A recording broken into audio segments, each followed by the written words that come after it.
Hey y'all, Billy from Perma Pastures Farm. If you look over here, the homestead honey's with me.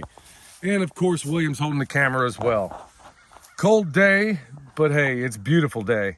And it's even better when you're able to hook up your brother in Christ and your brother in so many different ways. And that's my man, Justin at Metcalf Mills. You see all this sorghum out here? Check this out, y'all. Here's the beautiful thing about living in these hills and knowing the people we do. Many of y'all out here that we've seen at some of the local festivals is that we get to lend a hand to each other. And it's awesome because not only do we learn a new skill because I'm out here learning something I've never done before, but it's also a great blessing to the person you're helping out. Y'all, I want to tell you this. When you go to help somebody, there's no nice way of saying this. Make yourself a hand. I mean, I go out here and I work twice as hard for other people a lot of times than I do for myself, because I'm always going to want them to know that I'm a blessing to them. So make sure that when you go out and help other people, you go out there and you make yourself a hand. All right, with that said, let's go get to it. I got it rolling here. Uh-oh, we're here to get you caught up, brother. Well, I can't tell you how much I appreciate you. The only thing I don't have is a coffee pot.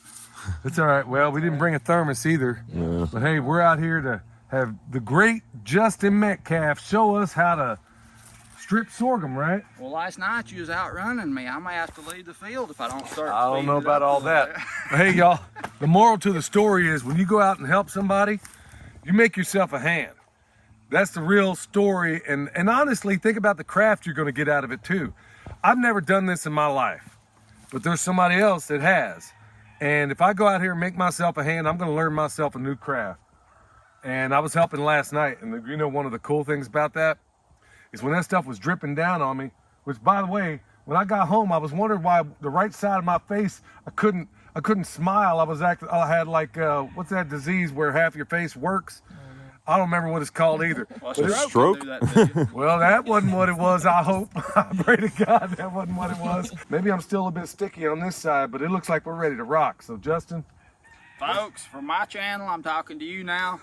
All right, y'all, here's some of the stuff we stripped last night, wasn't it, Justin? So why do we even do that to begin with? Because they all got leaves and stuff on them, but we were running down stripping these to the ground. What's the whole reason? I've thought a lot about that. There's a lot of people that do not strip. There's a lot of people that do not strip their cane before they process it. And to me, that's the way it's always been done. And most of the time, if I strafe them how it's always been done by the old timers for hundreds of years, it don't work out too good most of the time. And when we've made sorghum in the past, everybody says it's about the best they've ever eaten. Well, you said your dad had it his whole life. Right, that's what he said. It was the best. Yeah. You think a lot of that has to do with stripping this stuff off of here? Well, it gets all this old, these leaves are going to collect dust. All this stuff that's on your car, anything that falls out of there is going to be on those leaves. When you run it through the cane mill, it's going to get washed off right down in your product. Well, how can that be good? Well, tell everybody what you got at the top of these. Well, you can see right here, there's a big seed head. There's a lot of grain on there. And a few years ago, I come up with a little process to clean that grain really well and sold a bunch to a baker down in Atlanta, Georgia, and he really liked it. And I was down there the next time and I got to try that bread he had made out of it. It's really good and flavorful. And also, folks with celiacs, it's not a problem for them to eat that. Oh, I didn't even think about that. And something else about cooking, if you're cooking, you want to be clean, whatever you're cooking. Somebody that's not a good clean cook, their cooking ain't going to be that good. You're cooking this syrup. Why not be clean as you can with it, just like any other food? My goodness. You don't eat your watermelon with the peeling on it. There's a lot of things you don't eat with your peeling on it. So what are we doing today? I know we're going to strip and then you want to show me how to do that? Well, show everybody else out there to do it. They may come across a sorghum pack. All right.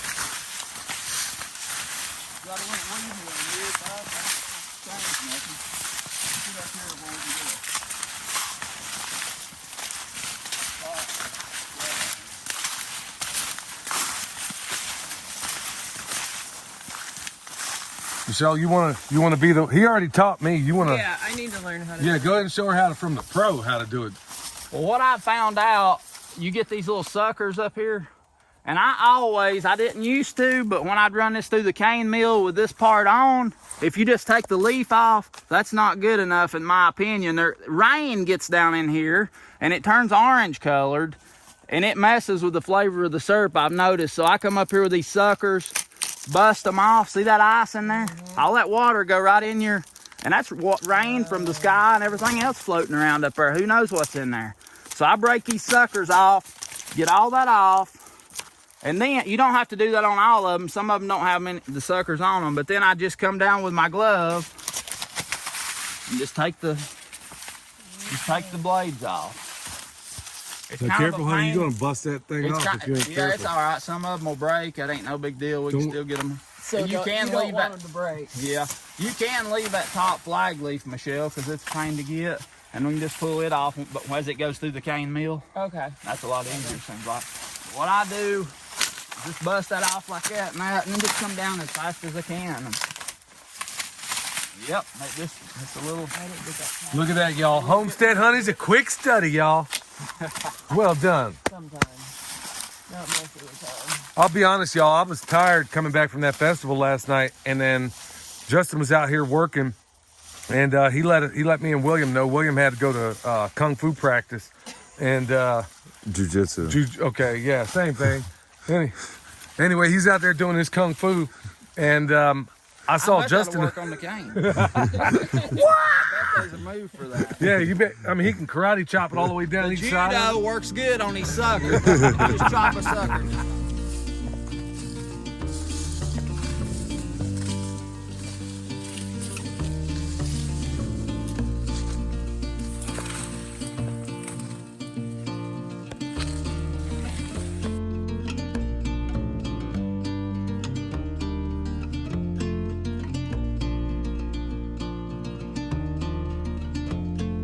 Okay, so now that the sorghum is stripped, what's the process after this?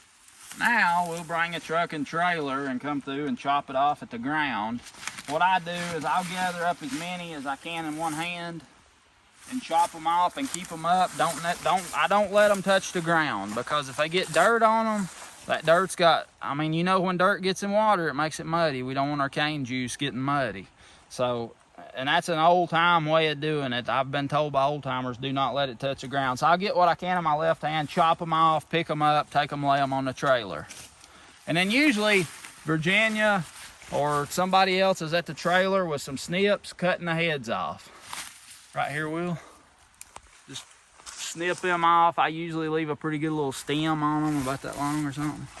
And I throw them usually in the back of the truck on a sheet, and then I'll take them and spread them out somewhere and let them dry.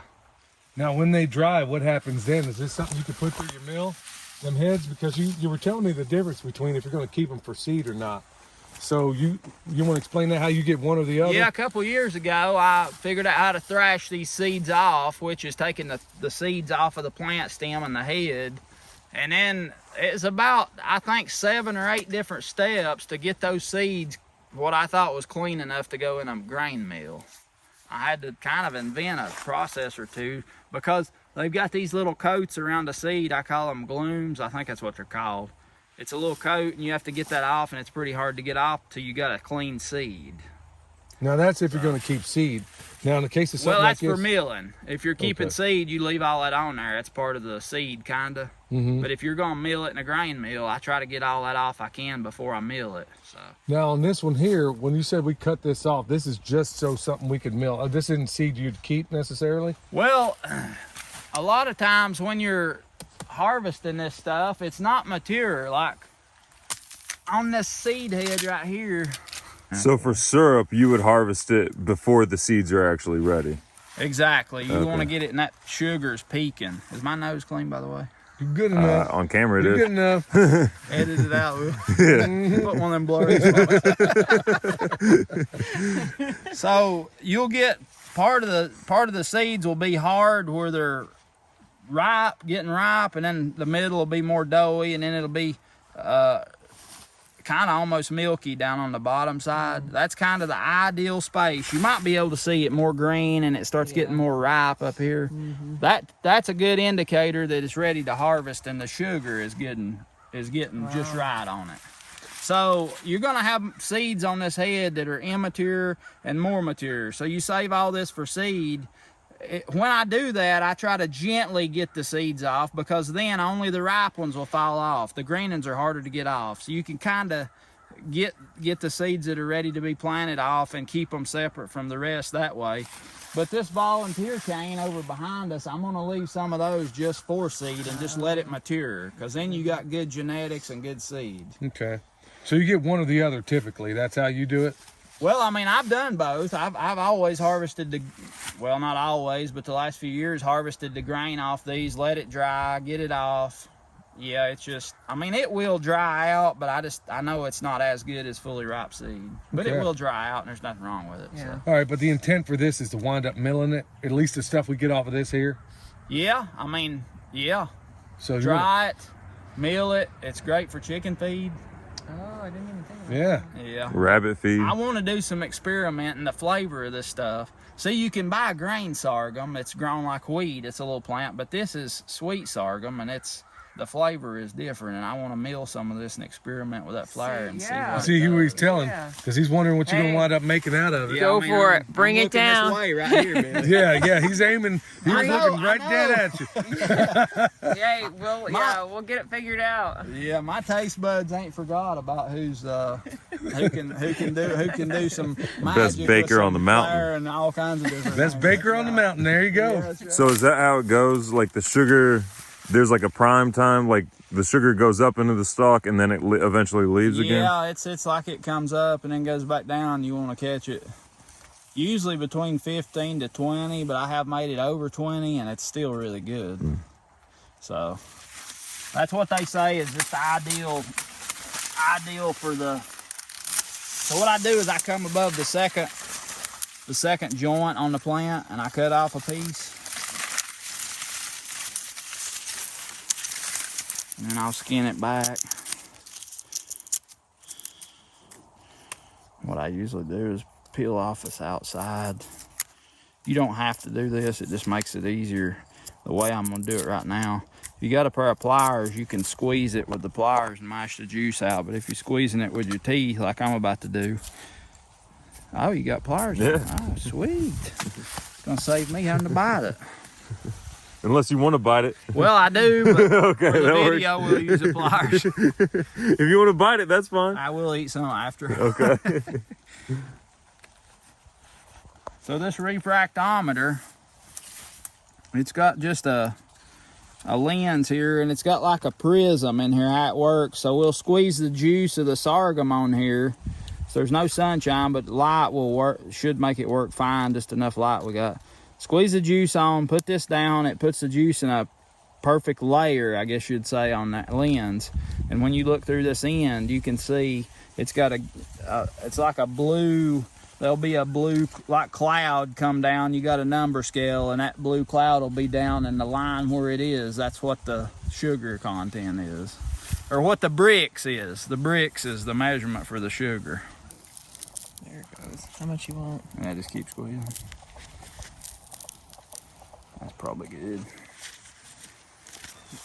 Now we'll fold that down, Let me taste that. and that's gonna make that juice be in a even layer on the lens, and then look through it. And looks like the bricks in that is 15, maybe 15 and a quarter. Son, your mom's up here eating up all the profits. Isn't this sweet already? I mean, it's so sweet now. I can't imagine what it's going to be like when it's all said and done. Here, Michelle, he's waiting on you. Give me that. It's all right. Dad just wants to chew on it now. You're the assistant. Hey, right here's a whole stalk. Cut another one. Everybody get one. We're sharing one over here. Yeah, don't. You ready? Yeah. Oops. I ain't really on it. Whose Leatherman is this? Mine. All right, y'all. This is why you have an EDC, or everyday carry. More? Yeah, that's good. Yeah, Leave a I'll little be- for you, Yeah, Billy. yeah. All right. So it looked to me, before I look, it looked like that was less farther along than what we just checked. This don't taste as sweet as the other one, but it's Don't it? sweet. Now the bricks on that particular stalk is at 20. You have to get it. Just perfect. Let's turn towards the side. Well, I'll take that back.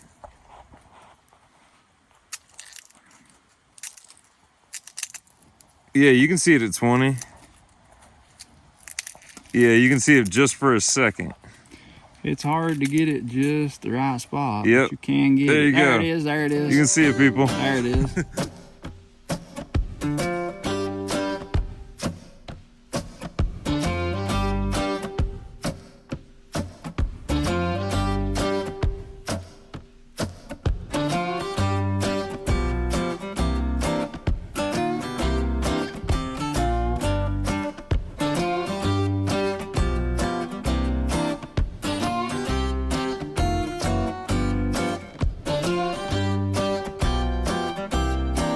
All right, y'all, it's the next day, and here I am out here. It looks like all these stalks are underneath this fodder.